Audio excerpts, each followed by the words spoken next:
आशा की मेहंदी देख के मैं तो एकदम निराशा हो गई थी कि मेरी मेहंदी अब तो लगेगी ही नहीं, क्योंकि ना मैं एकदम उम्मीद छोड़ चुकी कि मेरी मेहंदी भी लगेगी। बहुत ही ज़्यादा निराश होने के बाद मेरी साक्षी फ्रेंड का कॉल आता है कि आ जाओ मेरे घर में, मेहंदी लगाने वाली आ गई है। तो मैं उसके घर पहुंच गई मेहंदी लगवाने, लेकिन यहाँ पे सारे लोग लगवा रहे थे और लास्ट में मेरी बारी थी। यहाँ साक्षी की मेहंदी सबसे ज़्यादा अच्छी लगी हुई थी। तो फिर मैं यहाँ पे कह रही थी कि मेरा भी ऐसे ही लगाना, एकदम साक्षी की तरह और आशा की तरह। बहुत ही ज़्यादा ब्यूटीफुल इन लोगों की मेहंदी थी। तो यहाँ पे और जो ये रिंकू दीदी हैं और आशा है, ये मेरी मतलब पड़ोसन है, ये दोनों इतना हंसाती हैं। इन लोग के साथ रहना मतलब कि पूरा दिन आपका एकदम अच्छे से गुजर जाना है हंसते हंसते। जितनी भी फ्रेंड है ना, सब लोग लगा के मेहंदी चलेगा और लास्ट में लगा रही हूँ मैं, और ये बेटी जो है वो लगा रही है अभी। आप सब देख सकते हैं मेरा अभी स्टार्टिंग हो रहा है लगाना, और शाम के अभी बज रहे हैं 6:30। तो मेहंदी लगा के आप सबसे बात करती हूँ। और एक मेरी यहाँ पे फ्रेंड है जो अभी भी यहाँ पे लगा चुकी है। इसकी मेहंदी बहुत ही अच्छी है, इसका नाम साक्षी है। हाय और ये मेरी बहुत प्यारी फ्रेंड है, बहुत अच्छी है। और इसका मेहंदी भी बहुत ही इसकी तरह जैसी ये है ना गोलू मोलू, इसका मतलब कि इसका जो मेहंदी है ना वो भी बहुत अच्छा है। कब से बैठे इसके मतलब कि 1 बजे से इसके घर में जमा कर बैठे हैं एकदम। तो बहुत अच्छा लगता है अपने फ्रेंड लोग के घर में। और मेहंदी का जैसे ऐसा लग रहा है ना कि मेहंदी का रस्म हो रहा है। तो चलिए कुछ देर में आपसे बात करते हैं, थोड़ा सा मेरा मेहंदी लग जाए। Thank you. अब थी मेरी बारी मेहंदी लगवाने की, लेकिन पता है बहुत पेशेंस रखना पड़ता है और मुझे पेशेंस ही नहीं रहता है। मतलब इतना धीरे धीरे लगाती हैं लोग और मुझे बैठने में इधर उधर करना ही पड़ता है। और मिस्टी इतना परेशान कर रही थी मुझको, मेरे पे आके झूल जा रही थी, लेकिन फिर भी मेरी मेहंदी काफ़ी अच्छी लगी थी। ये लड़की जो थी ना बहुत अच्छा लगाती थी, बस 10th क्लास में पढ़ती है गाइज, और इतना अच्छा लगाती है मेहंदी, मैं क्या ही बताऊँ। फाइनली मैं घर पे आ गई हूँ और मेरे हाथों में दोनों में एकदम रच गई है मेहंदी। आप सब देख सकते हैं कि मैंने इतनी सारी मेहंदी रचा ली है और बहुत ही सुंदर मेहंदी लगी है, क्योंकि वो लड़की ना एकदम मतलब बहुत परफेक्ट थी, एकदम बढ़िया लगा रही थी। और अभी पता है टाइम कितना हो रहा है, 10 बज रहा है रात के, और मैं अपनी फ्रेंड के घर से भी आ गई हूँ। तो सूख जाने के बाद ही सोऊंगी। इतना मेहनत लगाई है उसने लगाने में और मैंने बहुत पेशेंस के साथ इसको रखा भी है। तो मेरी मेहंदी ना 7 बजे स्टार्ट हो गई थी लगना, और बारिश भी उसी टाइम पे इतना ज़्यादा हुआ कि मतलब बरसते रह गए, मतलब नाम ही नहीं ले रहे थे कि स्टॉप हो जाए। बारिश होते जा रही थी। 9 बजे मेरा मेहंदी मतलब कंप्लीट हो गया था, लेकिन मैं अपने घर नहीं आ पा रही थी क्योंकि बारिश बहुत ही ज़्यादा हो रही थी।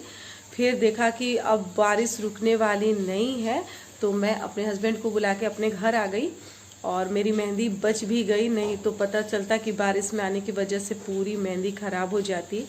और पता है गाइस, इतना भरने का वो चार्ज पता है क्या ली हैं, बहुत ही कम प्राइस ली है। जी हाँ, सिर्फ 500 में बच्चे ने इतना दोनों हाथों में रच के मेहंदी लगाई है ना कि मैं क्या बताऊं।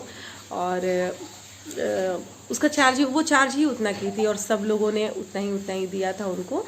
अगली बार से हमने सोचा है कि उसको कुछ बढ़ा के पैसा दिया जाए, क्योंकि बहुत मेहनत लगता है मेहंदी लगाने में, ये सब जानते हैं। तो मैं आ तो गई हूँ घर पे, लेकिन मेरी मेहंदी बारिश और मौसम सही हो गया है जिसकी वजह से मेरी मेहंदी सूख नहीं रही है। तो सूख जाती है ना तो फिर मैं सोऊंगी। सोने से पहले तो ब्रश करना होता है, क्योंकि आज ही ब्रश वगैरह करके ही सोना चाहिए, क्योंकि कल फास्टिंग है। तो मिलते हैं। तो गुड मॉर्निंग आप सबको, हैप्पी तीज। तो तीज की सुबह हो गई है, मीन्स आज तीज है, और मेरी मेहंदी बहुत अच्छे तरीके से रेड हो गई है। लग रही है ना सुंदर, मुझे भी बहुत अच्छी लग रही है। तो बस लेकिन मेरे पाँव में बिल्कुल भी मेहंदी नहीं है, तो मैं सोच रही हूँ कि अपने पाँव में अभी थोड़ी सी मेहंदी लगा लेती हूँ, क्योंकि फिर काम करती रहूँगी और ये सूखता रहेगा। और मैं थोड़ा कम बोल रही हूँ क्योंकि 24 घंटे का व्रत है और अभी तो सुबह हुई है।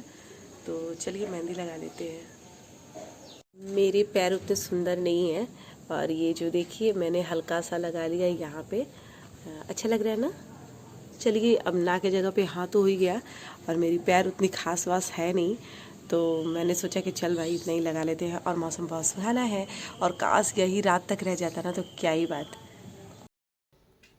क्या कर रही हो बेटा? पापा देखिए मेहंदी लगवा रही हूँ। ये मैं किस भी तो लिए? आपके लिए तीज ही की हूँ। अच्छा, मेरे लिए तीज की हो? आप तो बड़ा लकी हैं। मैं भी आपके लिए व्रत की हूँ और मिष्ठी भी आपके लिए व्रत की है ना मिष्ठी? फास्टिंग की हो? अच्छा, तीज की हो, इसीलिए स्कूल नहीं गई इसीलिए आज? मेहंदी लगवा रही हो, इसीलिए आज स्कूल नहीं गई हो ना? अच्छा लेकिन तुम तो ड्राई फ्रूट्स खा ली। हाँ मैं तो ड्राई फ्रूट्स। अच्छा, ड्राई फ्रूट्स खा खा के मतलब फास्टिंग करना है, यही ना? अच्छा, और अभी मम्मी से लगवा रही है मेहंदी, क्योंकि ये महारानी जी की है पापा के लिए तीज का फास्टिंग। बोल रहे थे, मतलब कल ही बोल रहे थे कि कल सुबह में पूजा है, तो कोई कितने लोग बोल रहे हैं कि शाम में पूजा है। तो हमारे ससुराल में ना सब प्रदोष काल में पूजा करते हैं, मीन्स शाम को पूजा करते हैं। तो इसलिए मैं अभी तक ऐसे ही हूँ। और शाम में जैसे कि मेरे घर होता है कि शाम में ही पूजा किया जाता है इस तीज व्रत का। तो मैं मतलब कि 3 बजे से हम लोग नहाते हैं, उसके बाद ही सब शहर में आके अपने पूजा श्रृंगार करके फिर जाते हैं पूजा करने के लिए। तो वीडियो में आगे बने रहिए, आप सबको बहुत कुछ अच्छा अच्छा मिलेगा आज तीज स्पेशल में। और आप सब कब कर रहे हैं पूजा मुहूर्त, आप सब की कब है, आपने कब किया पूजा, प्लीज़ मुझे कमेंट बॉक्स में ज़रूर बताइए, क्योंकि बहुत ज़्यादा कन्फ्यूज़न हो रहा है। और सुबह में कितने लोग पूजा कर चुके हैं, लेकिन कितने लोग हैं जो यहाँ के पंडित जो पंडित घर की जो है ना अगल बगल जितने भी हैं, वो सब प्रदोष काल में पूजा कर रहे हैं। तो मैंने भी सोचा कि जैसे मेरे ससुराल में होता है वैसे ही मैं पूजा करूं। तो चलिए कोई बात नहीं, देखते हैं आगे। और वीडियो को यहीं पे स्टॉप करते हैं। Thank you so much, bye bye.